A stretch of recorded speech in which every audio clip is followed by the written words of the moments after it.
Alright, so it's Friday night. Was hoping to have done more work through the week, but really I barely got out here. Just a lot of stuff busy with work, so maybe tonight I'm going to try and take down this wall here in the kitchen.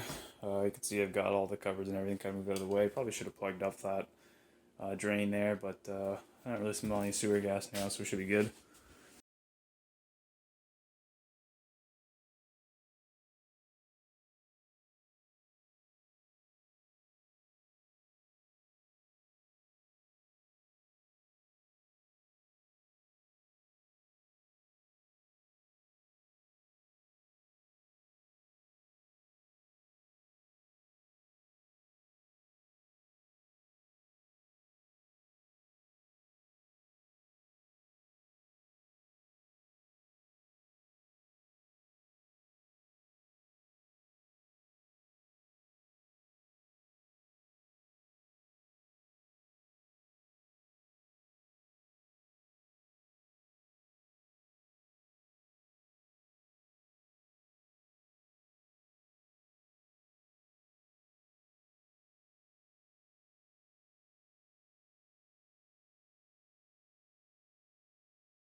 Alright, so now I've kind of got the opposite problem where I've got one full sheet of drywall off all in one go, but I can't handle that all on my own, so I got the ladder sort of propped up and I'm trying to split it in half. So we'll keep going at this.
Well, I think that's about it for tonight. I just took that wall out there and then this side of the wall out here. And I went around here and I got those sort of cupboards out and the door blind thingy. And yeah, we'll start taking that wall out tomorrow. I'll see what we get to. It's getting kind of late now, and I figure probably don't want to annoy neighbors and whatnot. Of course, got to end the night off properly, and I thought I'd be fancy because it is Friday night, so making a panzerotti this time.